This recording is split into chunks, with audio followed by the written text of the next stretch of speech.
Hello students, आप लोग पढ़ाई कर रहे होंगे घर पर और सुरक्षित भी होंगे। तो आज हम लोग क्लास 12th के कॉमर्स साइड में जो मैथमेटिक्स होती है उसमें अरिथमेटिक प्रोग्रेशन चैप्टर में हम लोग बात करेंगे arithmetic means between two numbers, यानी कि दो संख्याओं के बीच में जो अरिथमेटिक मीन या एम्स या फिर समांतर माध्य जो हम बनाते हैं। अगर दो नंबर के बीच में एक समांतर माध्य बनाए तो उसको हम कैसे निकालेंगे, एक से ज़्यादा समांतर माध्य हम कैसे निकालेंगे, ये सारी चीज़ें हम इस चैप्टर में सीखने वाले हैं। तो कॉपी पेन लेकर के बैठिए और इसको कैलकुलेट भी करते रहिएगा। जो भी यहाँ पर कैलकुलेशंस की जाएंगी, जो भी यहाँ पर पढ़ाया जाएगा, उसको नोट्स भी तैयार करते रहिएगा, ठीक है। और मैं यहाँ पर बहुत आराम से ही पढ़ाऊँगा, बहुत ज़्यादा तेज़ नहीं चलूँगा, तो आप लोग नोट्स अच्छे से बना सकते हैं। तो यहाँ पर समांतर माध्य, सबसे पहले तो समांतर माध्य क्या होता है उसको समझते हैं, है ना।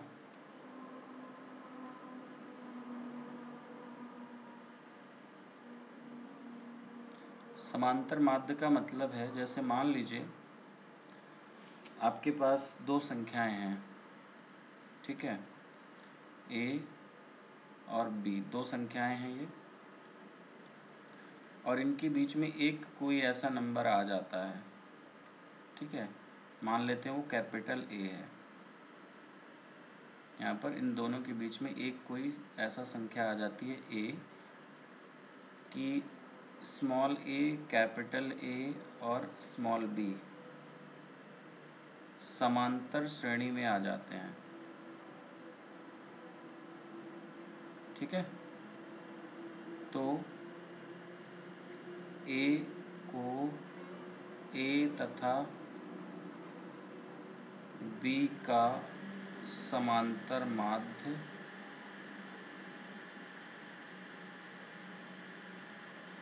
कहते हैं,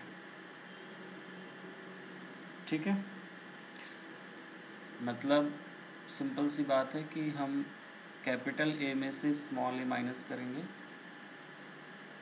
और स्मॉल बी में से कैपिटल ए माइनस करेंगे, तो ये बराबर रहना चाहिए, ये सर्वांतर है, ठीक है। तो सर्वांतर या सार्वंतर बराबर होता है समांतर श्रेणी में।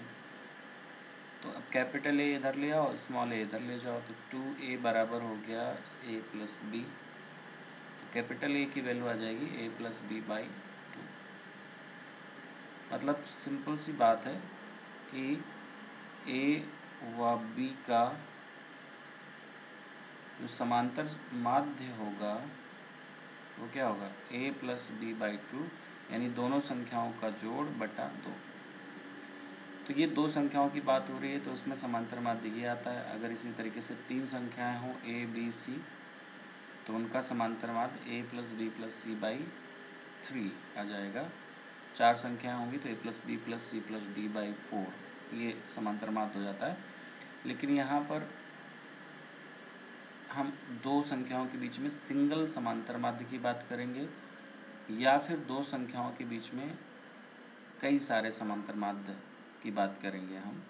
तो एक तो हो गया, ठीक है। अब दूसरा केस हम यहाँ पे देख लेते हैं।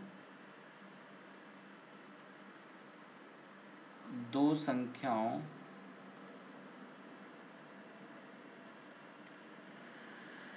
a व b के मध्य n समांतर माध्य, ठीक है। दो संख्याएं मान लेते हैं a और b हैं, उनके बीच में हमें n समांतर माध्य लगाने हैं।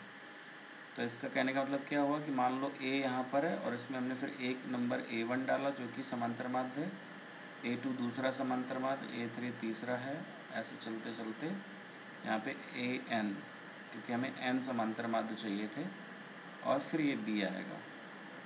तो ये सारे जो है यहाँ तक n समांतर माध्य पद हैं।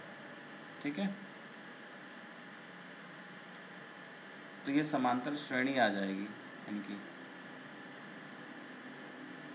और समांतर श्रेणी हो गई तो कुल पद कितने हो गए इसमें? कुल पदों की संख्या है n+2।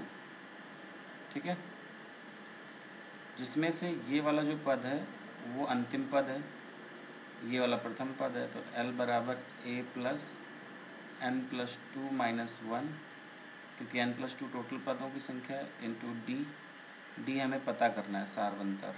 ठीक है, तो l हो गया b बराबर a+n+1 इंटू कैपिटल D। तो कैपिटल D की वैल्यू आ जाएगी b-a/n+1। तो ये सर्वांतर आ गया, और सर्वांतर एक बार प्राप्त जब हो जाता है तो फिर हमें जो a1 मिलेगा, पहला पद जो होगा वो कैसा है, a में अगर हम सर्वांतर जोड़ दें तो हमें अगला पद मिल जाता है a+d होगा, a2 मिलेगा a+2d, a3 मिलेगा a+3d। ठीक है, ऐसे चलते चलते an मिलेगा यहाँ पर a+n_d। ठीक है, a+n_d।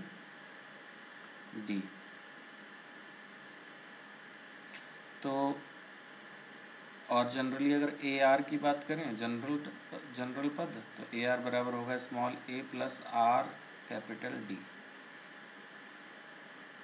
ध्यान रखना ये जो है TN वाला फॉर्मूला नहीं है, TN में होता है a+n-1 इंटू D, लेकिन ये है AR, यानी AR है आरवां समांतर माध्य पद। इसका मतलब क्या हुआ, आरवां समांतर माध्य पद। ठीक है, तो ये आरवां समांतर माध्य पद है, लेकिन r+1वां पद होगा। जैसे मान लो तीसरा समांतर माध्य पद है तो लेकिन वो शुरू से चौथा पद होगा, दूसरा समांतर माध्य पद लेकिन शुरू से तीसरा पद होगा, पहला समांतर माध्य पद लेकिन दूसरा पद है, n वां समांतर माध्य पद लेकिन शुरू से वो n+1वां पद है। ठीक है, तो इसी की वजह से यहाँ पर ये हमें फार्मूला मिल रहे हैं, और एक बार D जब हमें मिल जाएगा इस फार्मूला से तो हम इसमें रखते चले जाएंगे और हमें D जोड़ते चले जाना है, और हमें सारे पद मिलते चले जाएंगे, समांतर माध्य पद। ठीक है, तो अब हम लोग क्या करते हैं, आगे बढ़ जाते हैं क्वेश्चंस में। ठीक है, प्रश्नावली हमारे पास 2D यहाँ पर है। तो -7 और 19 के मध्य समांतर माध्य पद ज्ञात करना है, तो दोनों को जोड़ करके 2 से विभाजित कर दिया, तो 12/2 बराबर 6। पहला सवाल है, बहुत ही आसान है, 5 और 15 का समांतर माध्य, तो 5 + 15/2, सिंपल सा आंसर 10। p+q और p-q को जोड़ करके आधा करेंगे तो q से q कैंसिल, 2p आ जाएगा, उसमें आधा कर देंगे तो p आ जाएगा। ठीक है, a+x² और a-x², इन दोनों को जोड़ेंगे और आधा करेंगे। तो पहले का तीसरा मैं बता देता हूँ, आसान है वैसे तो। ठीक है, तो प्रश्नावली 2D का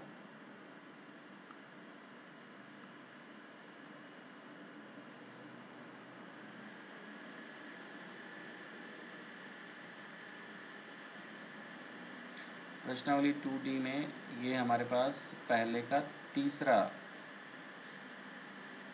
और इसमें हमें मिल रहा है a+x² और a-x²। तो इसका समांतर माध्य क्या आएगा, दोनों को जोड़ करके आधा करेंगे, मतलब कि a+x² प्लस a-x²/2। ठीक है,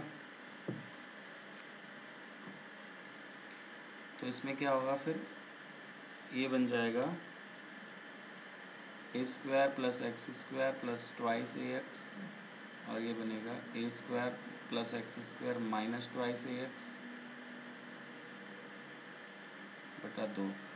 2ax/2। 2ax कैंसिल हो गया, twice A square plus twice X square बटा 2 A square plus X square. इस तरीके से हमें ये समांतर माध्य पद मिल जाएगा।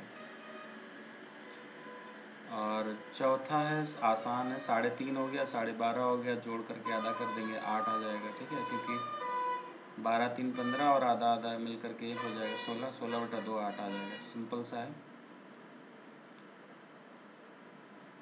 दूसरा है, कह रहा है कि किसी समांतर श्रेणी के पीवें और क्यूवें पदों का माध्य आरवें और एसवें पदों के माध्य के बराबर हो तो सिद्ध कीजिए कि पी प्लस क्यू बराबर आर प्लस एस। तो कर लेते हैं इसको सिद्ध। दूसरा सवाल,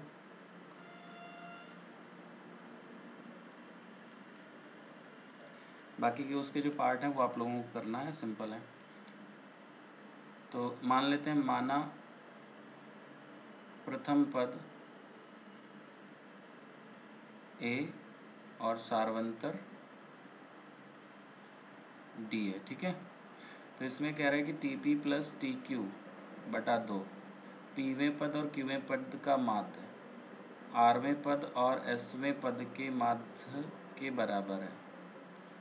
ठीक है, तो ये 2 2 कैंसिल हो गया और इसका टी पी लिख देंगे तो A plus P minus 1 into D होगा। टी क्यू होगा A plus Q minus 1 into D, और ये होगा A plus R minus 1 into D और A plus S minus 1 into D.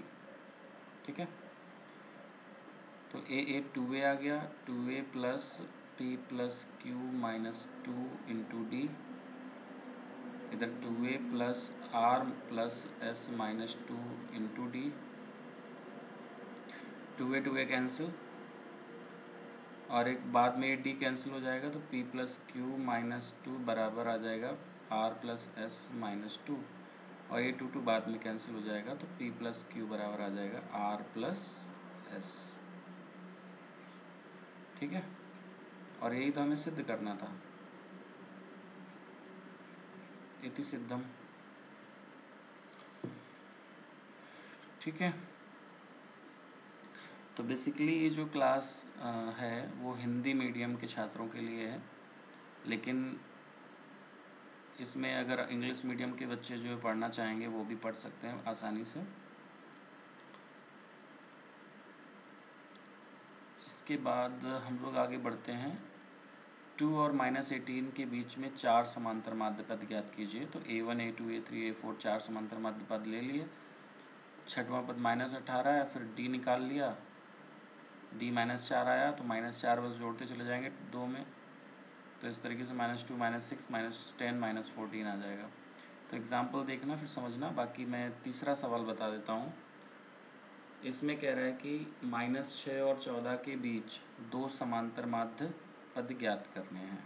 ठीक है, तो ये भी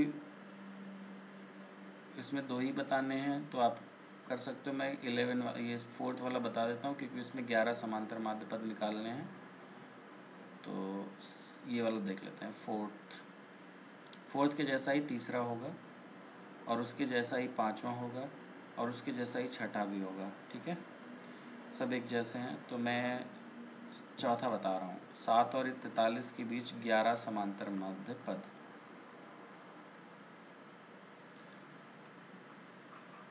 7 व 43 के मध्य 11 समांतर माध्य पद। तो इसके लिए हमें क्या करना है, सबसे पहले तो डी निकालना है। डी बराबर क्या होता है फॉर्मूला, b माइनस ए बटा n प्लस 1। तो यहाँ पर a जो है प्रथम पद 7 है, b बराबर है 43 और n बराबर है 11। तो b हो गया 43 माइनस 7 बटा 11 प्लस 1। 13 में 7 गया 6 यानी 36, और नीचे आएगा 12 3। तो कैपिटल डी की वैल्यू क्या आ गई, डी बराबर 3। तो इस तरीके से हमारे पास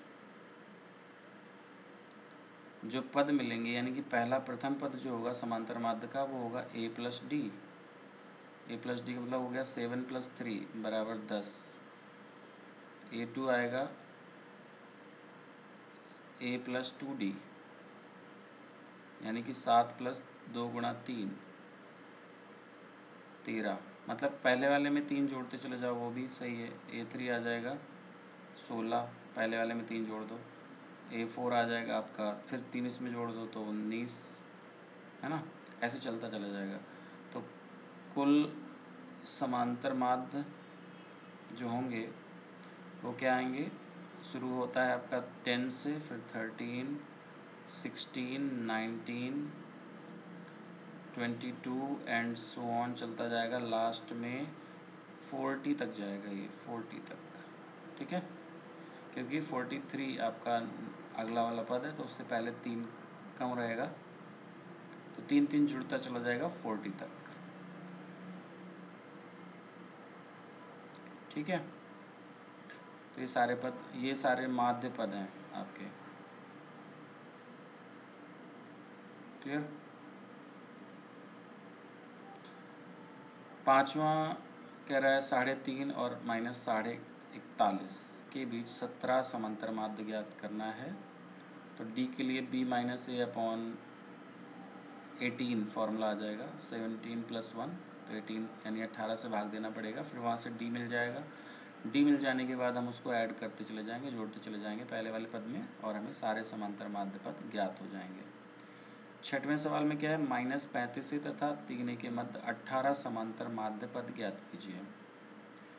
तो इसमें भी वही तरीका है, 3a माइनस -35 से, तो ये 38 से हो जाएगा। 18 + 1 यानी 19 से भाग देंगे तो 2 आएगा, 2a। तो 2a ऐड होता चला जाएगा इसमें, तो 33 से आएगा, फिर 31 से आएगा माइनस का, फिर -29 से आएगा, फिर -27 से आएगा, ऐसे जोड़ता चला जाएगा a तक, ठीक है। इसके बाद ये सारे आपको सवाल करने ही करने हैं। साथ ही साथ हमें आगे और अगर हम बढ़ते हैं तो n से रिलेटेड वहाँ पर टर्म आ जाएंगे अब। और क्योंकि ये जो मैथ्स है थोड़ा सा टफ पड़ जाती है, जो साइंस साइड वालों के लिए तो कोई दिक्कत नहीं है, वो लोग पढ़ते आते हैं, मतलब ट्रेडिशनल रहता है उनका, जो है हैबिचुअल होते हैं इस टाइप की मैथ के लिए। लेकिन जो मतलब व्यापारिक गणित वाले लोग हैं, कॉमर्स वाले लोग हैं, तो कॉमर्शियल मैथमेटिक्स में उसके हिसाब से देखो तो ये काफ़ी टफ कह सकते हो उन बच्चों के लिए। तो इसलिए मैं क्या कर रहा हूँ कि छोटे छोटे सेगमेंट में आपके लिए वीडियोस बना रहा हूँ। तो आप आई थिंक आज यहाँ तक ही कंप्लीट करें तो बेटर रहेगा। और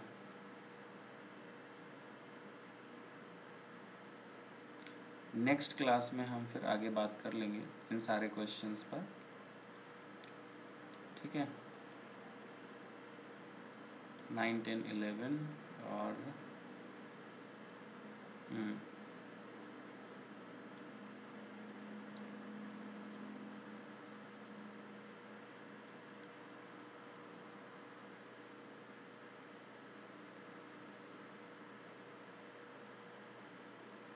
ठीक है। तो आज आप लोग यहाँ तक कर लीजिएगा, क्वेश्चन नंबर 6 तक कंप्लीट करिए, उसके बाद फिर हम आगे बात करेंगे। Thank you.